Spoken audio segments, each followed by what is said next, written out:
கௌசல்யா கல்நெஞ்சக்காரிதான். நாளை மறுநாள் தீபாவளி. சென்னையிலிருந்து வெளியூருக்குச் செல்லும் பேருந்து நிலையத்தில் கட்டுக்கடங்காத கூட்டம். ஒவ்வொரு ஊருக்குச் செல்லும் பேருந்துகள் முன்னால் பெரும் கூட்டம் நின்றபடி வந்து நிற்கும் பேருந்துகளில் அடித்து பிடித்து ஏறியபடி இருந்தனர். வண்டி வந்து நிற்கவும் கிளம்பவும் அடுத்த வண்டி வந்து நிற்கவுமாக அந்த இடமே கூட்டமாக இருந்தது. கௌசல்யா சிந்தனை வசப்பட்டபடி நின்றிருந்தாள். திருச்சிக்குச் செல்ல வேண்டும். கூட்டமோ கட்டுக்கடங்காமல் இருந்தது. முதலில் அவள் திருச்சிக்குச் செல்ல விருப்பமில்லாமல் தான் இருந்தாள். 3 நாள் விடுமுறை. அவள் எழுதி முடிக்க வேண்டியது ஏராளமாயிருந்தது. வீட்டிற்கு போன் செய்தும் பேசினாள். அப்பா உன் விருப்பம் போல் செய் என்று சொல்லிவிட்டார். அவர் மனதுக்குள் பெண் தீபாவளிக்கு வரவில்லையே என்னும் ஏக்கம் இருந்தாலும் அதை வெளிக்காட்டவில்லை. அம்மாதான் திட்டினாள். ஏண்டி என்னதான் எழுதுறையோ, ஒரு எட்டி வந்து பார்த்துவிட்டு போகலாமில்லே. அவளுக்கு புரிந்தது அம்மாவின் ஏக்கம். போக வர செலவுகள் 1000க்கு மேலாகும். இழுத்து பிடித்து செலவு செய்தாலும் விடுமுறையோ ஒரு நாள்தான். மற்ற 2 நாட்கள் போக வர சரியாக இருக்கும். பேசாமல் புது வருட விடுமுறை ஒரு வாரம் கிறிஸ்மஸோடு கிடைக்கும். அதை விட்டால் பொங்கல் 5 நாள் கிடைக்கும். அதில் ஏதாவது ஒன்றில் வீட்டுக்கு போய் வந்துவிடலாம் என்று முடிவு செய்து கொண்டாள். ஆனால் இப்படி திடீரென்று ஊருக்கு போக வேண்டிய சூழல் வந்துவிட்டது. கௌசல்யாவின் அருகில் ஒரு பேருந்து வந்து நின்றது. அன்னிச்சையாய் ஓடி சென்று சட்டென ஏறியவள் காலியாக கிடந்த மூவர் உட்காரும் இருக்கை ஒன்றில் உட்காரப் போனாள். அதற்குள் அவள் பின்னால் ஓடி வந்தவர்கள் அவளை பிடித்து தள்ளி ஒரு இடத்தில் உட்கார விடாமல் அலைக்கழித்தார்கள். கோபமாய் திரும்பியவள் யார் தன்னை இழுத்தது என்று பார்த்தாள். இவள் வயதை ஒத்த 2 கல்லூரி மாணவிகளாய் இருக்க வேண்டும்.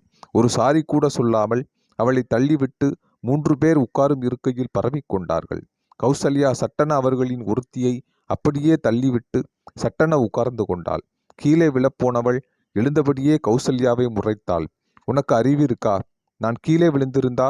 கௌசல்யாவும் அவளை முறைத்தபடி, அதை முதல்ல நீ தெரிஞ்சிருக்கணும். நான் ஓரமாத்தான் நின்னேன். என்னை பிடிச்சு தள்ளிட்டு நீங்க சீட்ல உட்கார பார்த்தீங்கல்ல.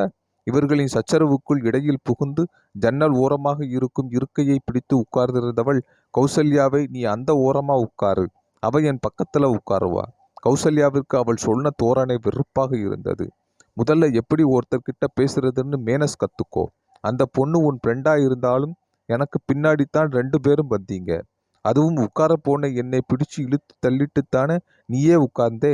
கௌசல்யாவுடன் மல்லுக்கட்ட இருவரும் தயாராக எழுந்து நின்றிருந்தாலும் ஒவ்வொரு இருக்கையிலும் இதேபோல் தகராறுகள் நடந்து கொண்டிருந்ததால் ஒருவரும் கண்டுகொள்ளவில்லை.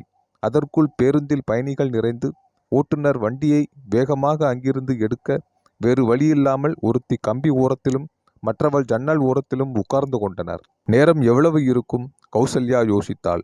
தன் செல்போனை எடுத்து பார்க்கலாம் என்றால் காலுக்கு கீழாய் வைத்திருக்கும் பையை திறந்து எடுத்து பார்க்க வேண்டும். இப்பொழுது எடுத்தால் யாரையாவது இழுத்தபடி எடுக்க வேண்டும். வேண்டாம், ஏற்கனவே நம் மீது கோபமாய் இருக்கிறார்கள் நினைத்தவள் தான் கிளம்பும் போது மணி 6 இருக்கலாம்.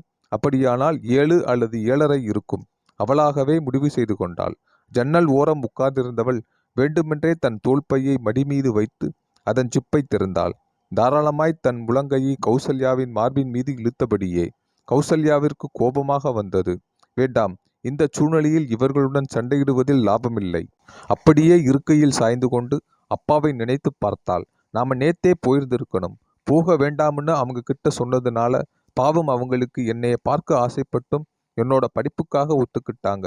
எனக்குத்தான் நட்டம். அப்பாவையும் அம்மாவையும் நினைக்கையில் அவள் மனம் நெகிழ்ந்தது. பாவம் அப்பா, ஒரு அச்சகத்தில் வேலை. அதில் வரும் வருமானத்தில் எப்படியோ நம்மை இந்த அளவுக்கு படிக்க வைத்து விட்டார். இன்னும் 1 வருடம் முடிந்தால் சென்னையிலேயே எங்காவது ஒரு வேலைக்கு சேர்ந்து விடலாம். இருவரையும் கூட கூட்டி வந்து இங்கேயே வைத்து கொண்டு நாம் வேலைக்கு போய்விட்டு வந்து கொண்டிருக்கலாம். இப்படி எத்தனையோ கற்பனைகள். நினைக்கும் போதே அவள் கண்களின் ஓரத்தில் கண்ணீர். கௌசல்யாவை கல்லெஞ்சக்காரி என்றே அம்மா சொல்வாள். அது எப்படிடி இவ்வளவு கல்லாட்டம் இருக்கிறியோன்னு தெரியல. எதுக்கும் பயப்படதில்லை. உங்க அப்பாவுக்கும் எதை கண்டாலும் பயம். எனக்கு அதைவிட பயம். ஆனால் நீ மட்டும் எங்களுக்கு வித்தியாசமா வந்து பொருந்திருக்கேடி. கௌசல்யாவுக்கும் அம்மா சொல்வது சரியோ என்று பலமுறை தோன்றியிருக்கிறது. மனதை நெகிழும் சம்பவங்கள் எதிரில் நடந்தாலும் அதனால் எந்த பாதிப்பும் இல்லாதவள் போல்தான் இருப்பாள். அம்மா அப்பா உடன் ஏதாவது சினிமாவுக்கு போகும்போது மிகுந்த சோகமான காட்சிகள் வந்துவிட்டால் அம்மா பூத் பூத் என்று அழுவாள். இவளுக்கு சிரிப்பாக வரும். அம்மாவை பாரு என்று அப்பாவிடம் சொல்ல திரும்பினால் அப்பா தன் கண்களை துடைத்தபடி இருப்பார். திரைப்படம் பார்த்துவிட்டு வரும்போது இருவரையும் கிண்டல் செய்து கொண்டே வருவாள். அம்மா அவளிடம், போடி, உன்னை மாதிரி கல்லாட்டம் என்னால இருக்க முடியாது என்பாள். திடீரென அவள் அருகில் கெக்கப்பிக்கே என்ற சிரிப்பு. வலதும் இடதும் உட்கார்ந்திருந்த பெண்கள் இருவரும் ஏதோ பெரிய ஜோக்கை சொல்லி சிரித்தனர்.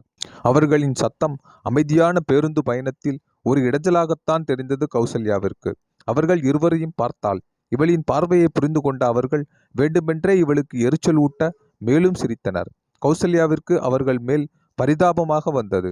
அவள் தாராளமாக அவர்கள் இருவரையும் ஒன்றாக உட்கார்ந்து செல்ல ஒத்துக்கொண்டிருப்பாள். ஆனால் அவர்கள் அவளிடம் நடந்து கொண்ட முறை, அதனால் ஏற்பட்ட எரிச்சல், இதனாலேயே இப்படி வம்படியாக இவர்கள் இருவருக்கும் இடையில் உட்கார்ந்து வருவது சிரமமாக இருந்தது. பேசாமல் விட்டு கொடுத்திருக்கலாம். இப்பொழுது விட்டு கொடுத்தால் பயந்து விட்டாள் என்று எண்ணுவார்கள். திடீரென அந்த பக்கம் இருந்தவள், சாப்பிடலாமாடி? ஓ! தன் பையை திறந்து பெரிய பார்சல் ஒன்றை வெளியில் எடுத்தாள். அதை பிரித்தாள். ஏதோ ஓட்டலில் பரோட்டா பார்சல் செய்து கொண்டு வந்திருப்பார்கள் போல. மாறி மாறி பங்கிட்டு கொண்டனர். நடுவில் இவள் உட்கார்ந்திருப்பதை கண்டுகொள்ளாதவர்கள் போல அவள் மீது சிந்தியபடி சாப்பிட்டு கொண்டிருந்தனர். அந்த மசாலாவின் மனம் அக்கம் பக்கம் சீட்டில் உட்கார்ந்திருந்தவர்களை இவர்கள் பக்கம் பார்க்கச் செய்தது. கௌசல்யாவிற்கு மனதுக்குள் கோபம் வந்தாலும் அடக்கி கொண்டாள். அவர்கள் இவளுக்கு கோபமூட்ட வேண்டுமென்றே இவ்வாறு நடந்து கொள்கிறார்கள் என்று புரிந்தது. அதை உறுதிப்படுத்துவது போல் அவர்களுடன் சண்டைக்கு போனால் அவர்கள் வெற்றி பெற்றதாகிவிடும். அமைதியாக கண்டு கொள்ளாதவள் போல் கண்களை மூடியபடியே தலையை இருக்கையின் மேலே சாய்த்து கொண்டாள். ஜன்னல் வழியே ஒருத்தி அந்த சாப்பிட்ட பார்சலை வெளியே வீசினாள். கையில் இருந்த பிளாஸ்டிக் தண்ணீரில் ஜன்னல் வழியாக கைகளை எட்டி கழுவவும் செய்தாள். ஓடும் வண்டியில் இவள் கையை கழுவிய தண்ணீர் பின்புறமாய் உட்கார்ந்திருந்தவர்கள் மீது வந்து விழுந்து கண்களில் எரிச்சலை ஏற்படுத்த பின்புறமிருந்து யாரோ சத்தமிடுவதும் கௌசல்யாவிற்கு கேட்டது. அதைவிட இந்த புறம் உட்கார்ந்திருந்தவளும் வேண்டுமென்றே இவள் மீது படுத்தவாறே தான் சாப்பிட்ட உணவு பார்சலையும் வெளியே வீசி கையை கழுவினாள். கௌசல்யா கண்ணை மூடியபடி படுத்திருந்தாலும் அவர்கள் செய்யும் ஒவ்வொன்றையும் உணர்ந்தபடியே தான் இருந்தாள். அவர்கள் மனதுக்குள் தன் மீது இருந்த வன்மம் அவளுக்கு புரிந்துதான் இருந்தது. 5-6 மணி நேர பயணம். அதற்கு மட்டுமே இந்த இருக்கை உரிமை. அது பறிபோனதற்கே என்ன ஒரு கோபம் இந்த பெண்களிடம். தன்னை போல் இருந்தால் கௌசல்யாவின் எண்ண ஓட்டத்தில் அவளுக்கு தூக்கம் வரவில்லை. கண்ணை மூடியபடியே தலையை சாய்த்து கிடந்தாள். ஆனால் அவளிடம் ஒன்றாய் உட்கார்வதற்கு சண்டை போட்ட இருவரும் அப்படியே இவள் மடி மீது சாய்ந்து எச்சிலே ஒழுகியபடி படுத்து கிடந்தனர். கௌசல்யாவிற்கு அவளை எழுப்ப மனமில்லாமல் அப்படியே இருக்கையில் கிடந்தாள். பேருந்து மதுரைக்கு வந்து சேர்ந்து கசகசவென்று கூட்டம் இறங்க முயற்சிக்கும் போதுதான் அந்த பெண்கள் இருவரும் விழித்தனர். தாங்கள் இருவரும் கௌசல்யாவின் மடியில் படுத்து கிடந்ததை எழும்போதுதான் தெரிந்து கொண்டவர்கள் அவள் முகத்தை பார்க்க சங்கடப்பட்டு வேக வேகமாக எழுந்து தங்கள் உடைகளை சரிப்படுத்தியபடி வெளியே வந்தனர். கௌசல்யா அவசரப்படாமல் அவர்கள் எழுந்து சற்று நகர்ந்த பின்னேதான் எழுந்தாள். தனது தோள் பையை காலின் கீழிருந்து எடுத்து தோள் மீது போட்டுக்கொண்டாள். நீண்ட நேரமாக உட்கார்ந்து வந்ததால் கால்கள் எழுந்து நிற்க தடுமாறியது. 2 நிமிடம் தன்னை திடப்படுத்திய பின்னாலேயே பேருந்திலிருந்து இறங்கினாள். இன்னும் விடியல் நேரம் வரவில்லை என்பதை குளிர் காட்டியது. செல்போனிலிருந்து எடுத்து மணியை பார்த்தவள் 3:30 காட்டியதும் அடுத்து என்ன செய்யலாம் யோசித்தபடியே முன்னால் நடக்க ஆரம்பித்தாள். கௌசல்யா திடீர் குரல் கேட்கவும் திரும்பினாள். மாமா நின்று கொண்டிருந்தார். எப்படியும் இந்த டைம் ஆயிடும்னு தான் காத்திருக்கேன். அவர் குரலில் துக்கம் காட்டியது. அதன் தாக்கம் இவள் மனதையும் தாக்க வர இருந்த அழுகையை அடக்கியபடியே தன்னை திடப்படுத்தி கொண்டாள். காரில் சற்று தூரம் செல்லும் போதுதான் கவனித்தாள். அவள் அருகில் உட்கார்ந்திருந்த 2 பெண்கள் பயந்து பயந்து அந்த இருளில் விழித்தபடி என்ன செய்வது என்பது போல் விழித்து நிற்பதை. மாமாவிடம், கொஞ்சம் காரை நிறுத்துங்க மாமா, அந்த பொண்ணுங்க என் கூட வந்தாங்க. நாம போற வழியில அவங்க இறங்குறதா இருந்தா இறக்கி விட்டுறலாம் சொன்னவள் கார் அவர்கள் அருகில் சென்று நிற்கவும் இறங்கியவள் அந்த பெண்களிடம், ஹலோ, உங்க வீடு எங்க இருக்கு? சொன்னீங்கன்னா இறக்கி விட்டுட்டு போயிடுறோம். இருவரும் திகைத்தனர். தங்களுக்கு இடையில் உட்கார்ந்து வந்தவள் அல்லவா. அவளிடம் சொல்வதற்கு தயக்கம் இருந்தாலும் வீடு போனால் சரி என்பது போல போகும் இடத்தை சொன்னார்கள். சரி, ஏறுங்க என்றவள் அவர்களை பின்புறமாக ஏற்றிக்கொண்டாள்.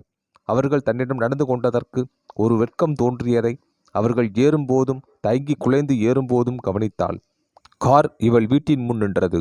மாமா, நான் இறங்கிக்கிறேன், அவங்களை இறக்கி விட்டுட்டு வந்துடுங்க சொல்லிவிட்டு விடுவிடுவென வீட்டை நோக்கி நடந்தாள்.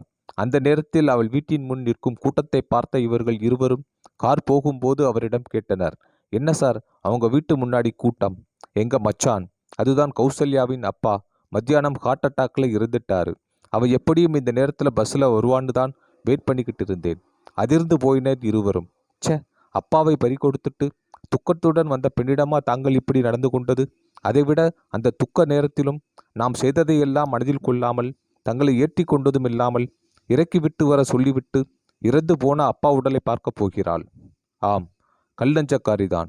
கௌசல்யா ஒரு ஈரம் நிறைந்த கல்லஞ்சக்காரிதான்.